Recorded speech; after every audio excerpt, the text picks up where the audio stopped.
Bande kobalanzi ya masolo ya totombola ekolo mbote na bino bonso bipai bozui baku ya kolanda biso masolo ya mokolo ya lelo tukobeta ngo bongo na maître Arlette Odia oyo azali bongo présidente ya collectif pour le développement et l'unité du Congo Séduc bongo na mokuse maître Arlette Odia toyambio pito pesio mbote. Merci mbote na bino pe.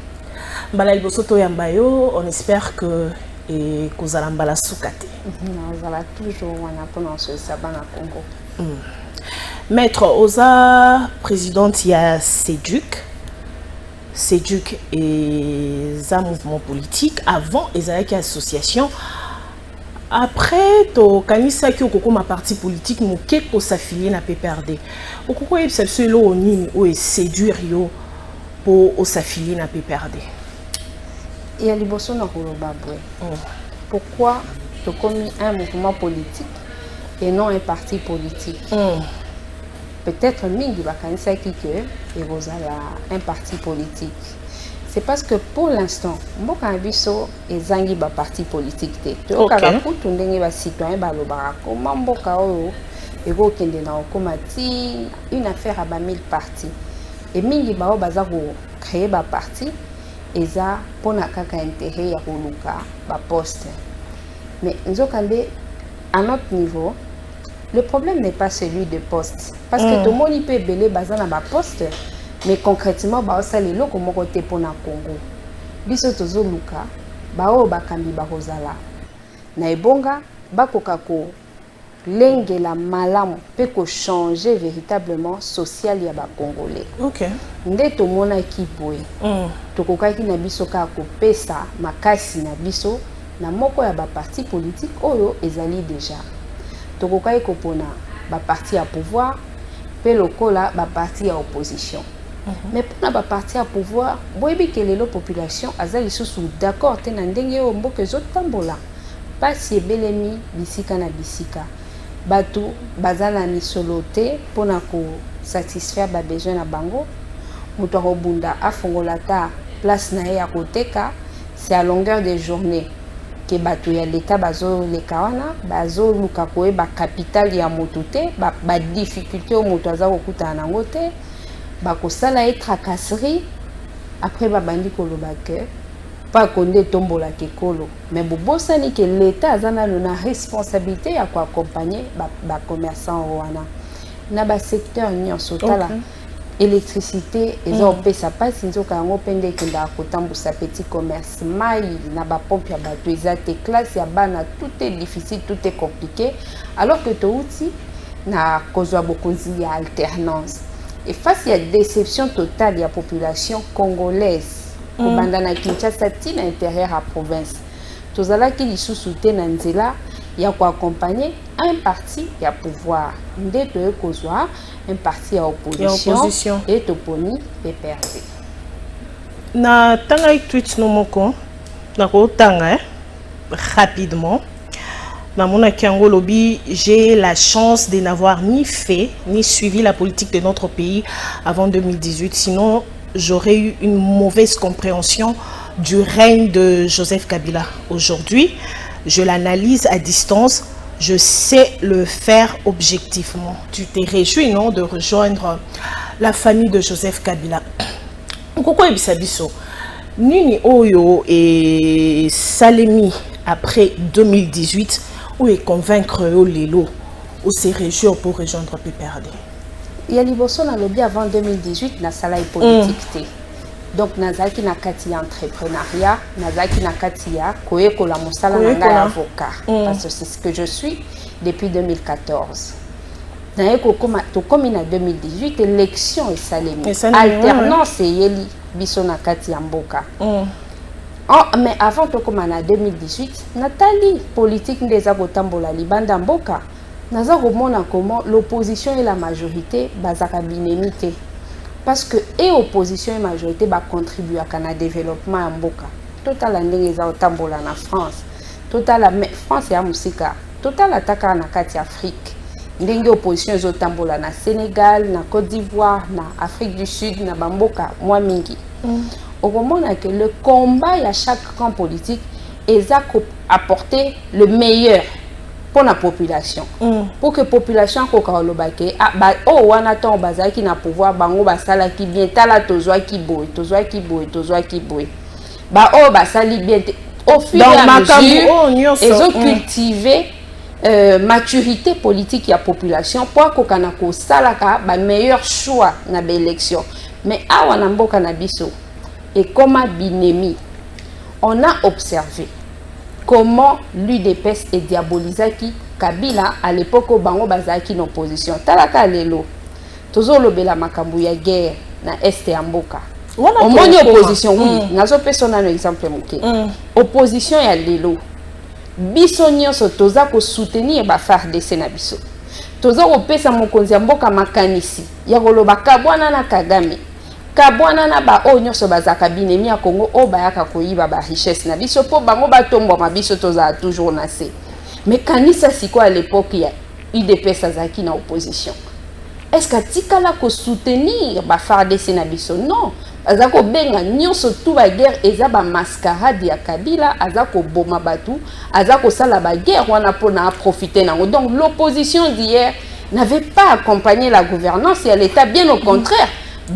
Côté ça qui diabolisation pour que même population quoi accompagner œuvre ou bien réalisation nyonso peuple reprocha na FCC na Kabila maître yo ozako monango te ozako yo kate yo zolo ba peuple menga na oyebisa yo opposition et na kati ya mboka nyonso ya monde opposition ezalaka toujours proche de la population parce que population ezalaka na yango une certaine sympathie sikoyo comportement ya opposition message o opposition ezako tambusa yango mingi peuple répétaka parce que baza elongo bazo zalaka ensemble bazo maneti ba avocat ya population et c'est cette opposition qui malheureusement etambusaki diabolisation etambusi victimisation opposition oyo lutana kati non na ebisio que en 2018 nazaki na kati ya politique te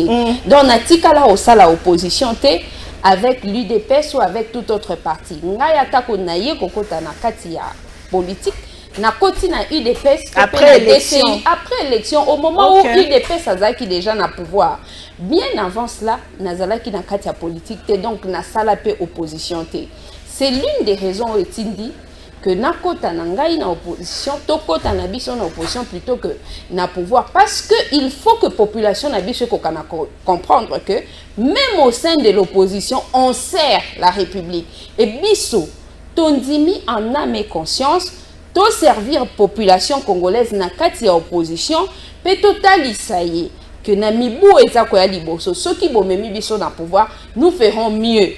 Quel est ce mieux que biso tokosala ya liboso tokotalisa population que mutu azala libre ya kokende na opposition to pe kokende na pouvoir tokotalisa population que mboka il faut etambola na vérité et non na mensonge comme hier bazaki tout le temps koloba que voilà Kabila ye akotise libiso bitumba na mboka nzoka nde toyebi pe malamu ke Kabila azwi bokonzi na 2001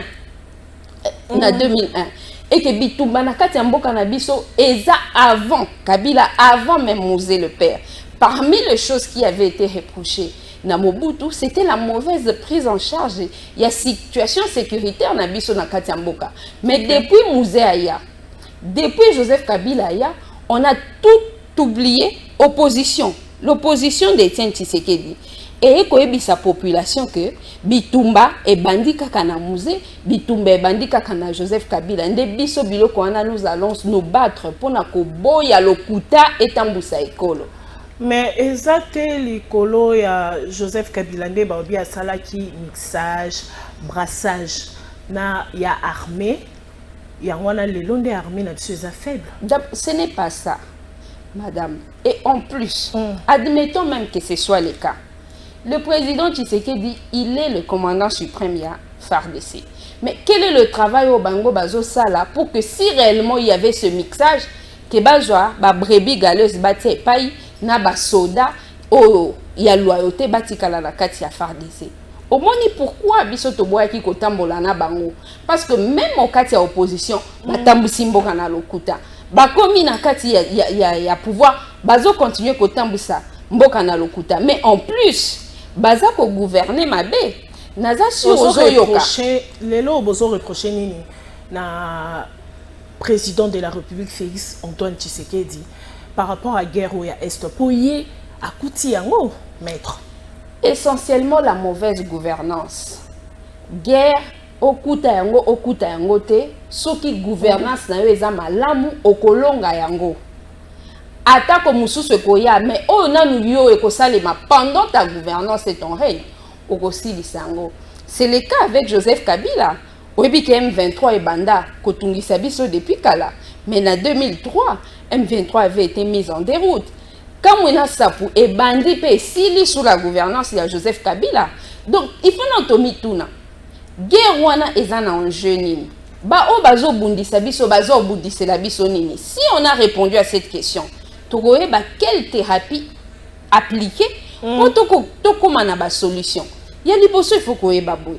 Ke banguna na biso ya mboka baza luka balkanisation. Pourquoi? Parce qu'ils estiment que RDC za monene makasi. T'as la dimension à Rwanda. Kokanisa ngo na RDC. Et ça même pas na monene ya ba province na biso, mais c'est tout un pays pour le Rwanda. Ça crée likunya balingi bango pe babakisela bango eteni ya mabele po ba comme un peu monene bakokana na bamboka msusu. De 1, de 2. Et ça koluka exploitation illicite ya ba minerai na biso. Si on a compris que les deux enjeux, il y a guerre, et la balkanisation, la exploitation illicite, il y a des minéraux na biso à Congo, c'est là que les gens comprendront que la guerre n'est pas venue par Mobutu, la guerre n'est pas venue par Mouzé Kabila, la guerre n'est pas venue par Joseph Kabila, elle n'est pas non plus venue par Félix Tshisekedi. Mais tout celui qui veut être président na Katia Mboka, il faut y que parmi les enjeux, il y a gouvernance et RDC, il y a la guerre des Alas. Yangonde, le président Tshisekedi, il n'a pas de raison. Il y a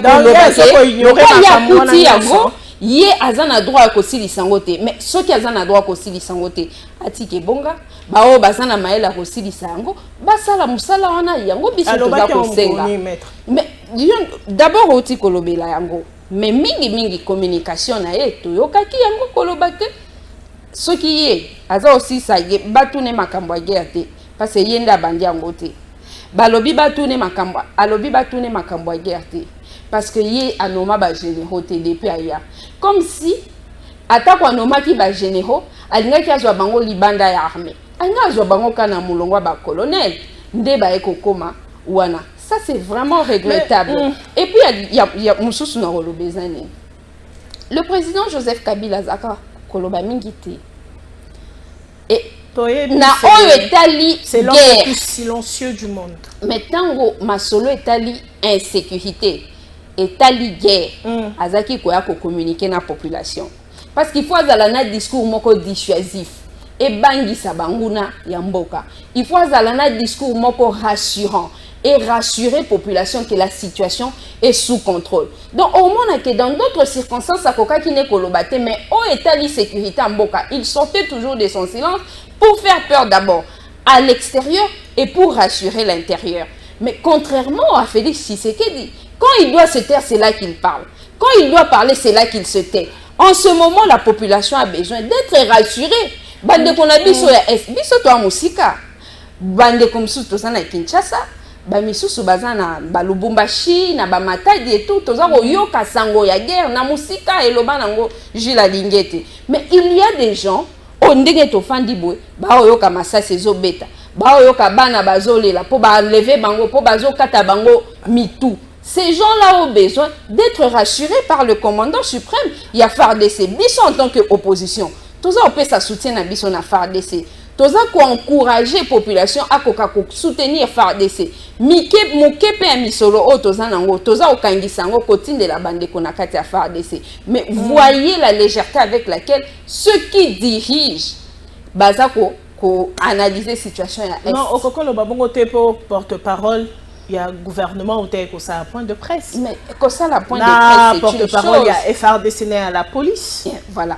malamu ndenge olobeli yango est-ce que senti ba contradiction eza na kati ya ba communication na bango contradiction ni yo moni wana tango yo moni na Rwanda par exemple omoni que gouvernement eza koloba même langage na la police na armée na bango la dernière fois tango bakangaka ba policiers rwandais sous le sol congolais police na bango na armée belobi ba élément wana balandaki bataba oyo ekotaki na kati ya Congo. Et quand le gouvernement rwandais a pris la parole, il a confirmé la même thèse. Mais pas na biso comment ça se passe. Quand le gouvernement ya Nord Kivu elobi que bao bunisa biso eza Rwanda, armée rwandaise eza financée, bao biso to benga rebelle. Mais le gouvernement a pris la parole pour remettre en cause cette déclaration. Il y a porte-parole, il y a FARDC. Il y a mi balé. Tango commandant, il y a commandant inspecteur provincial, il y a Nord Kivu, le général François. À lobby que awa waloko ba nguna o bazako okate biso toke na front. Population simba machette, simba mbeli, simba nzeta fufu eloko nyonso ekoki opesa mongu na pasi. Poto longa etumba oyo. Elakisi nini? Elakisi que il faut kobandisa banguna baeba que à part le fait que nous sommes prêts du point de vue militaire, mais même la population est prête à rencontrer tout celui qui viendra troubler sa quiétude. Mais au okaki yano, il y a gouvernement kolobaki non biso to bengi à l'apaisement biso to tikalo sengate que nini esalema bongo o basimbisa bato ba machette et tout. Yami Sato, yoka gouvernement rwandais, et lobby, il est prêt à faire la guerre à qui veut l'attaquer. À cause de sa guerre, et sika ou wuteli. Toi, comme ministre des Affaires étrangères, à lobby nini, la RDC n'a aucune intention de faire la guerre. Et la Kissini. Donc, bisoto comme au Banga Rwanda. C'est ce qui fait regretter la plupart des Congolais. Est-ce que les loyaux RDC est prêt à la guerre? Mais pourquoi pas? Nous avons une armée puissante. Au moment où Tshisekedi venait au pouvoir, nous étions la 8e armée de l'Afrique subsaharienne. Et on a le matériel qu'il faut, la logistique, l'équipement. Yo qui sango qu'il y a réserve d'échange et mati, qui va recette et budget et mati va dépassement budgétaire. Mais qu'est-ce qui nous manque? Est-ce que c'est le Rwanda qui peut nous tenir face? À comme il faut tenir face na biso à cause il y a mauvaise gouvernance, et c'est contre ça que biso to kobunda pour que dans les jours à venir tous en a bakambi ya malonga o bakoya kolela ba défi à Paul Kagame na discours na ye à lobby que azong sa guerre place utaki comme bokaneza mkie moya babunda na Rwanda sate ba roya obunda wa bitumba il faut ils ont un problème, il y a RDC, il faut se résoudre la guerre. Mais ministre des Affaires étrangères, il y a lobby, to déclarer guerre na mutu morote, to lingipe. Et ça, kobanga te. Mais justement, biso RDC to kobanga Rwanda. Il y a des opérations, des opérations passées. Et ça RDC des kobanga Rwanda te. Et ça bakambi ya RDC nde ba kobanga Rwanda parce que la population est déterminée. Les FARDC sont déterminés. La police nationale est déterminée à en finir une bonne fois pour toutes. Na Rwanda wana, ça ne vaut rien.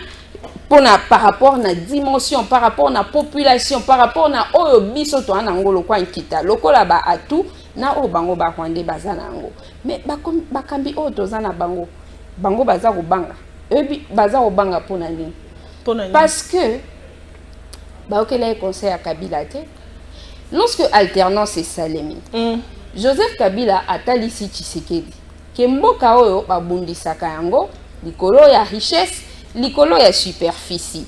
Tala bato il faut que bana bango. Atalisi Paul Kagame, atalisi ba allié na nyonso na ba complice na bango sur le plan international. Félix Tshisekedi alobi na roke bana bato o. Azui bokonzi. A décidé kaka majorité union sacrée et majorité FCC cash et Kabwani mbala moko akomi camarade ya bato oh bakebisa ki na bato baland oh ya a succédé donc mato bazongi na expérience ba accord nini oye asali na Paul Kagame ba accord nini oye asali bisika nyonso azaki ko kendaka ko voyager parce que ba ebisi biso kazaki ko voyager kwa memela biso ba investisseur na kati ya mboka lelo tokomi olanda 4e année investisseur atako moko ayete toyi ko comprendre que mokonzi ya mboka azaki okendele ba investisseur te azaki ko kende ko tisser ba relation pona bato o baza ko ebisa eto ko sala tout otikala seko na bokonzi okabwana na Kabila tokola kiso ndenge batrichaka na élection tikela biso ba richesse tikela biso to sala musana biso aujourd'hui il est dans le silence total mokonzi ya mboka azoloba te parce qu'il ne veut pas froisser ces relations na ba nyonso bazwa ba engagement ba bi doit retricher à ozonga na élection en 2023 et c'est entre-temps les Congolais qui souffrent et biso opposition toko tikate toko continuer d'abord pour encourager ba FARDC na ba PNC et ko tali sa population que nous avons une gouvernance défaillante et que ces gens-là na élection en 2023 ba oki sukotika na bokonzite. Maître Arlette Odia awa sikoyo président Macky Sall oaza président ya Union africaine azo senga dialogue entre Félix Tshisekedi na Paul Kagame. Pona yo na ndenge makambo komeli est-ce qu'il faut tokende na dialogue to il faut to sala guerre na Rwanda. Poto yebi mongune za Rwanda azo bata masima M23. Ya liboso na koloba boy. Que toza ba état moko démocratique et nous sommes appelés forcément à vivre ensemble et que les dialogues est à excluter. Mais quand et comment on dialogue? Parce que vous avez dialogué en position de faiblesse, mais à quoi sert d'aller à ces dialogues? Mais posons-nous des bonnes questions. Est-ce que les autres sont en position de force par rapport à Rwanda? Il y a eu génocide dans Rwanda. Il y a eu génocide dans RDC.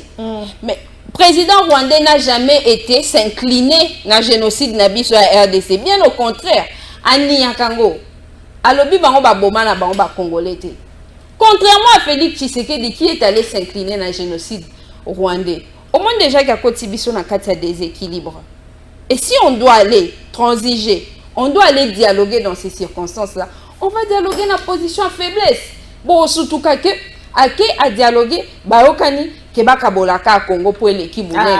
Mais c'est ça, maman. Quand je vous dis qu'on ne peut pas dialoguer en étant en position de faiblesse, c'est surtout pour ça. Le président Macky Sall a dit que tout ce qui nous divise là, ils ont sengana nos dialogues, ils ont sengana nous que Rwanda a tika ko financer ba rebelle.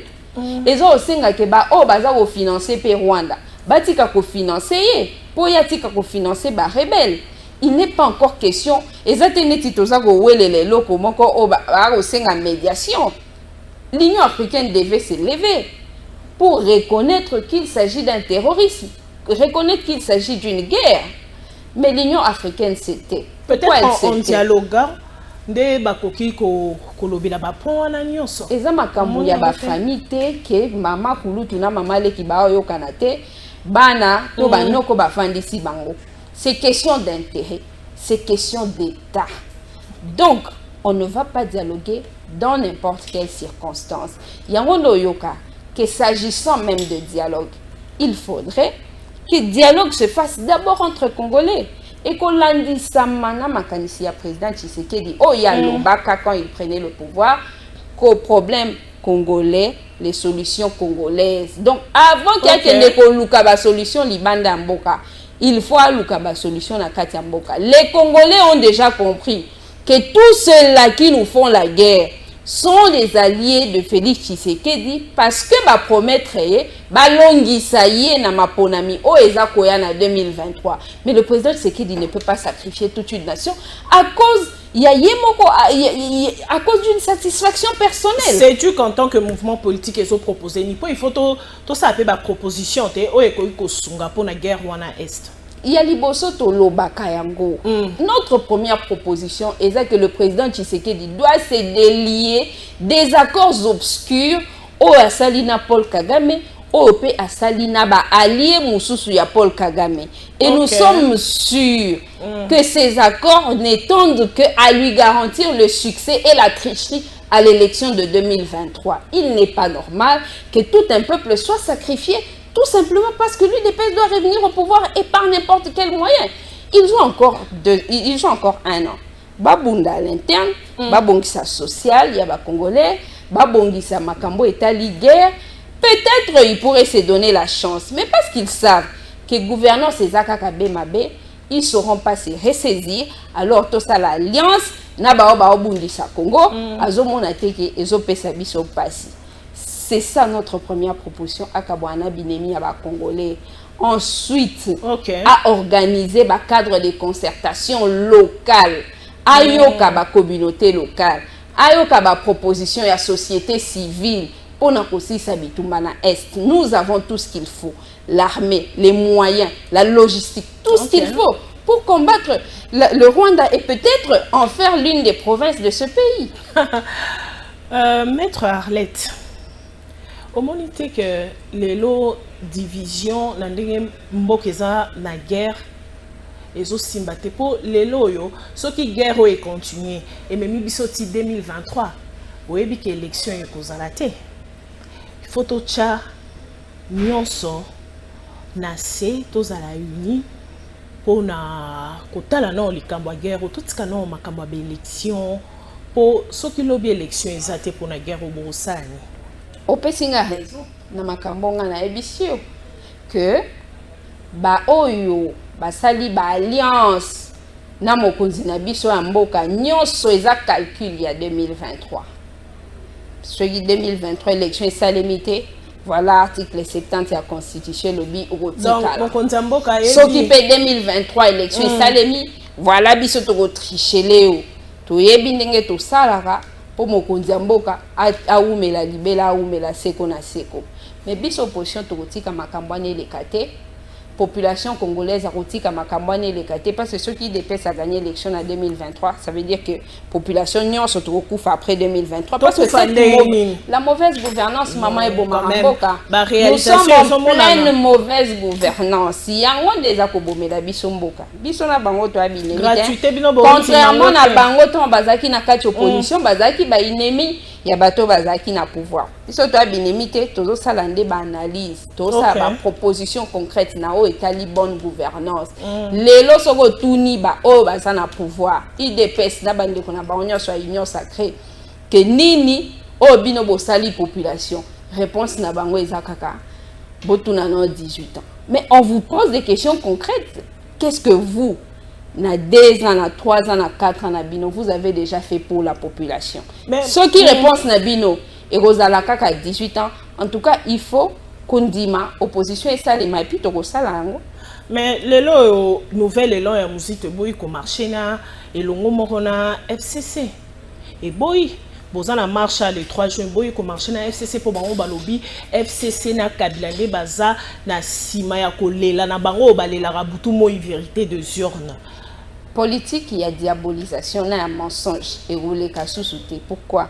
Parce qu'aujourd'hui, la population, elle est lucide. Parce qu'aujourd'hui, la population a une opposition consciencieuse. Ou il y a un discours, il y a un mouningate, mais il y a un discours, il y a sa population. Tala abazo kamba moka mabe, tala ndenge nini tokokende na élection, pona ko benga na bato, o pe ko kotisa bato ya sika. Maintenant, nouvel élan. Il y a liboso nano. Azan a poids politique ni. Pour le moment, comment les gens veulent s'aimer la distraction. Le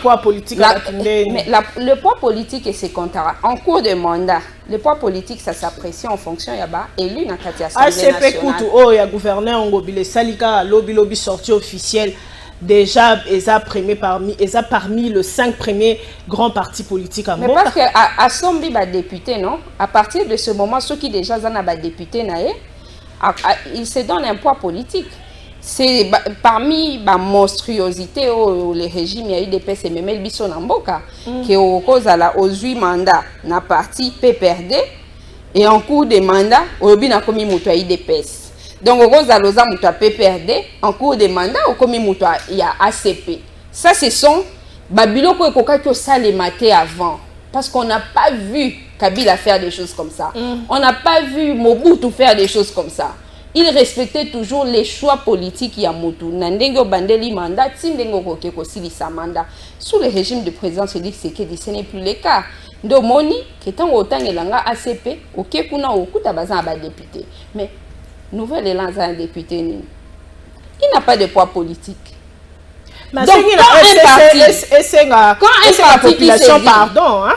Quand un parti qui se dit de l'opposition, quand un parti qui se dit de l'opposition azana poids politique te, azolinga ko accompagner parti o ezana poids politique te o bangona yé bazana kati ya opposition, ça veut dire qu'il est en train de jouer la carte ya ba o bazana kati ya pouvoir. C'est un intrus na kati ya opposition. Je respecte la position ya Nouvel Élan, mais ça ne m'empêche pas de l'analyser. Nde toza ko loba boy. Comme il y a lingi kotambola na parti, le parti ou la famille politique qui a plus de poids politique na kati ya opposition te, il n'a qu'à aller la majorité. Parce que en tant que parti, sans poids politique, il ne saura rien faire pour l'Amboka. On n'arrive pas à comprendre comment eux font les calculs politiques. Mais ça ne va pas nous faire reculer. Nous sommes objectifs. Toebi makambo tozoko landela pour l'intérêt de la population. Malheureusement, Tokomi Nasuka, Maître Arlette Odia, aux analyses bakisa na population ezolanda yo na batu oyo basutenaka yo oyo balandaka séduc. Population il faut là nous aeba que bitumbe kote li biso na mboka. Et ba oyo baza obundisa biso ba olandela biloko bemi balé. Balkanisation na exploitation illicite ya ba minerai na biso. Et sengi toza na sima ba FARDC, quelle que soit tendance politique, to encourager ba FARDC. Soki to qui même appel de fonds et salemi pour na routine de la ba déplacer ba oyo ya biso baza ko souffrir na kati ya Goma, to hésiter te, to accompagner. Mais il faut payer total sa population parce que toza ko kende na kati ya élection. Total ici population de quelle manière le gouvernement ya mboka eza ko gérer mabe la crise au côté biso na kati ya mboka. To senga population, to senga président Tshisekedi à se désolidariser na ba alliance obscure o ya salina binemi nyonso na kati ya mboka parce que ça pèse négativement sur la vie de la nation. Toza biso ba congolais to abomoko eza ba o baza en opposition eza ba o baza na majorité. Nous avons aussi le devoir nous en tant qu'opposition ya ko rappeler batu ya pouvoir ke boke na nzela ya mabe bozonga élection ba chakango lisusu te. Vous avez les champs libres pour démontrer à la population ce que vous êtes capable de faire. Et ceux qui beaucoup qui kosala ngote, bon dima que population a bengana bino pe atia bakamia sika au sommet de l'État. Matondi na yo Maître Arlette Odia ndengo ndimaki ko yanola na mituna na biso matondi pe na bino ba ebozwi libaku ya kolanda biso nzela Congo Web Télévision. Soki ozangi kolanda émission oyo na Congo Web Télévision koki bongo kolanda biso na chaîne biso YouTube Bilembo TV. Ozali moyi politique, ozali mopandi sango, ozali motokende sango, ozali analyste politique, entrepreneur. Benga biso na numéro oyo ezali bongo affiché na se ya betano na bino pona koya kotalisa makanisi pe misala na bino. Tokutani na bino bongo mbala sima na invité ya sika.